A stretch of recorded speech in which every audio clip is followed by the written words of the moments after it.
Ginger production has long been a source of livelihood for hundreds of thousands of farmers in Kaduna State in Nigeria, and Nigeria was the second largest ginger producer in the world.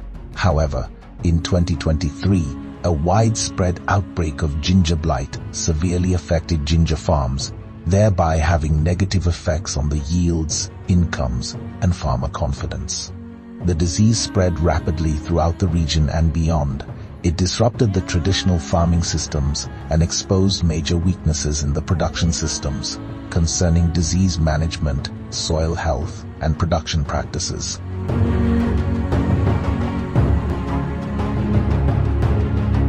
In response, a coordinated intervention began in 2024, expanding further in 2025, with demonstration trials hosted at 6 ginger-producing companies spread over 6 locations in Kaduna State to test practical scalable solutions. This research initiative was made possible through collaboration between technical, commercial, and local partners. Technical and financial support was provided by COLEAD's EU-funded Fit for Market Plus program, CBI, NEDSPICE, and the Child Labor Program, with implementation hosted by committed local companies including Daraja, Gakon, Trapco, FX, Shield of Women, and Fina Agro. Together, these partners combined expertise, resources, and local knowledge to address a shared challenge. Ni manome ce na noman citta, shinkafa, wake da masara. So a 2023 mun san irin cutar da ya zo ya shiga mana a citta. Mun yi asara citta sosai. Amma yanda kuka zo a wannan gakon din aikin da kuna yi da koyawa da kuka koya mana yau, mun iya ganewa cewa idan muka bi hanyar da kuka koya mana na ba da gaskiya, muka bi muka yi muka zuba magungunan da kun koya mana yau da yanda kuke yi kuna sarrafa cittanku, kuma haka za mu sarrafa namu mu sake farfado da cittanmu kamar yadda muke a da. Gaskiya cittan nan ya kawo mana matsala shekara 4 zuwa shekara 5 wannan cutan cittan. Ya affect a lot of us masu noman. Akwai wanda suna noma hekta 5 yanzu ba za su yi buhu daya. For farmers, the intervention was not just about yield. It was about restoring trust in ginger farming and identifying practices that could withstand disease pressure and changing climate conditions. Welcome to one of the 6 production trial plots in Jere, Kaduna State. The objective was to compare local practices with improved alternative practices under real farm conditions to make ginger production more efficient, less risky, and more sustainable in general. The project was designed to have 4 treatments, each replicated across locations, testing variables such as land preparation, spacing, nutrient management, and pest and disease control. Rather than prescribing a single solution, the trials were designed to generate evidence that farmers and companies could interpret and adapt according to their local context and particular limitations.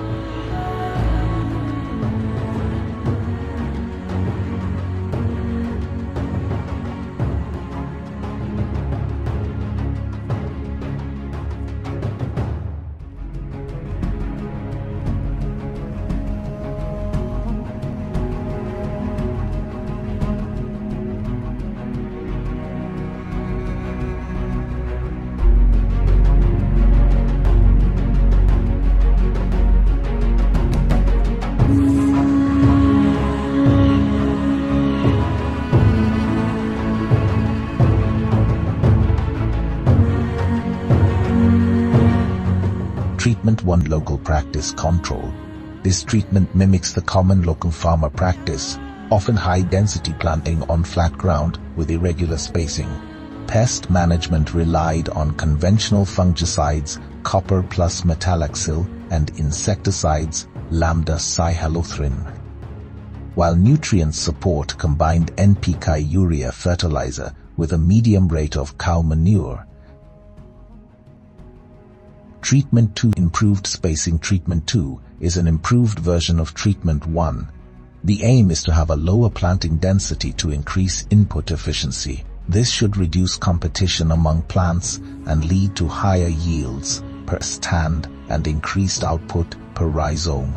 Doing so, it aims to improve economic performance and reduce the economic risk related to the high rhizome cost. Planting was done at 20 centimeters by 20 centimeters spacing. Treatment 3. Raised beds is a further improvement on treatment 2 by regular, reduced density planting on raised beds or terraces at a standardized distance while maintaining conventional fertilizer and pest management approaches.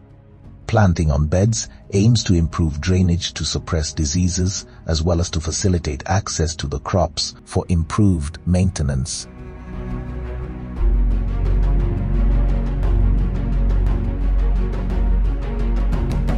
Treatment 4. Organic practice. Treatment 4 is similar to Treatment 3 but is fully organic. It enriches soil with neem cake and cow manure and applies nutrients with vermiwash, and it implements pest management through beneficial microorganisms and locally formulated biofungicides. Assessment of field performance and preliminary harvest indicate that planting on raised beds with standardized spacing shows the strongest tolerance to blight and leads to highest average yield per stand at lower input cost. Organic practices alone did not effectively control the blight, but were able to suppress its impact long enough to sustain the crop through the yield production period, resulting in a commendable harvest. The improved aeration and drainage may have contributed to reduced disease pressure and stronger plant performance. Final scientific data analysis is still ongoing to validate these trends. Other observations show that 1. Low planting density increases ventilation, thereby enhancing tolerance to the blight disease and the increase in yield per stand. Planting on raised bed further reduces blight symptoms as it helps in ventilation and waterlogging issue during period of high rainfall intensity. 3. Using organic practices though could not contain the blight but was able to reduce cost of input and provide more healthy rhizomes of high demand in the organic market. 4. Planting on plain leads to soil compaction, lack of ventilation, higher seedling cost with no corresponding yield benefits. Cutan citta tun da cutan citta ya zo ya affecting ɗinmu, ya sa wayansu mu yanzu ba su da iri, ya kashe mana iri. Abinda mun gane shi a cikin gonan gwaji, abinda gonan gwaji ya koya mana yadda za mu yi noman citta a flat bed, wato da shimfiɗa, wurin shimfiɗa da kuma yadda za a yi shi a gonan kunya. Ya kuma koya mana yadda za mu yi takin gargajiya wato vermiwash. Ya kuma koya mana yadda za mu yanka iri, kar mu wasting ɗin iri, saboda yawancin mu mukan yanka irin nan manya-manya. Wannan ya koya mana ne yadda za mu yanka irin nan ‘yan ƙanana wato ido-ido.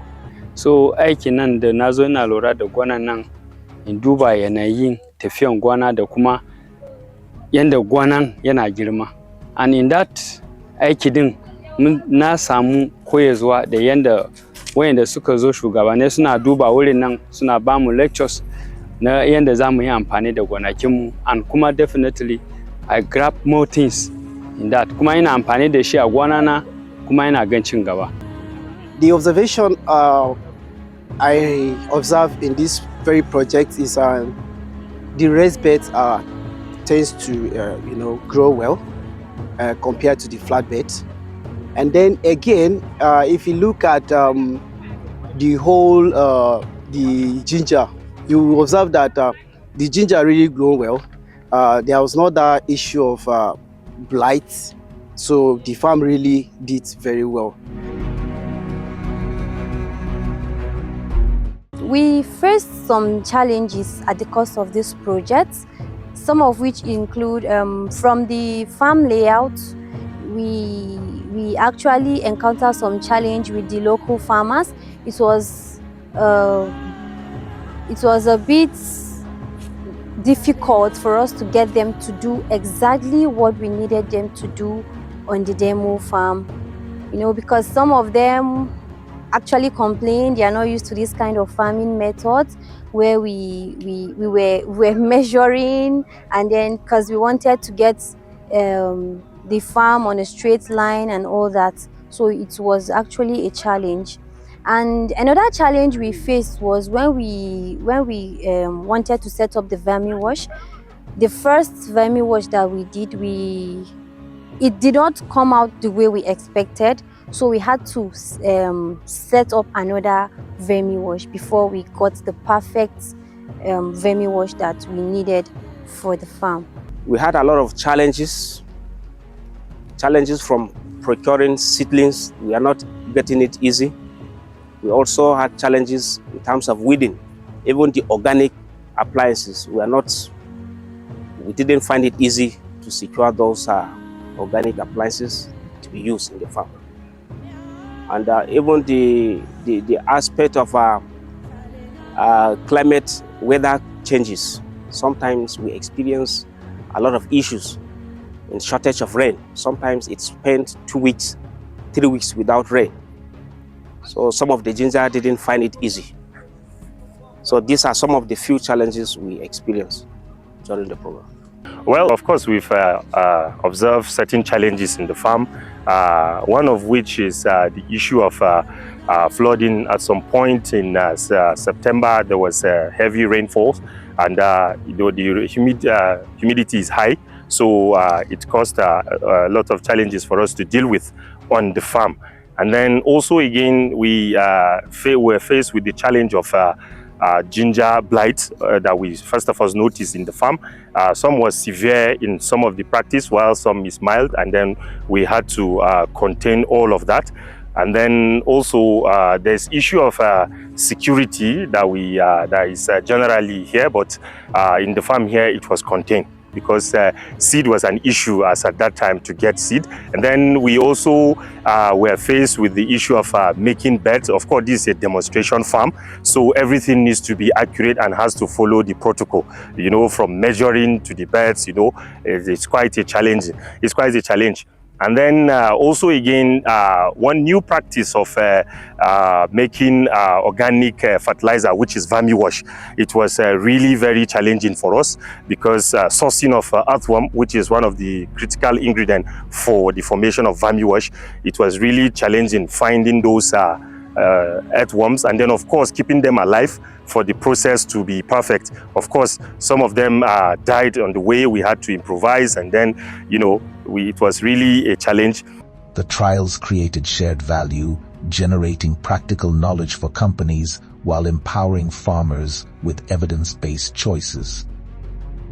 Beyond research, the trial plots served as training grounds, supporting local company trainers, extension workers, and farmers through hands-on learning. These sessions strengthened local capacity, ensuring that knowledge from the trials continues to spread beyond the demonstration sites.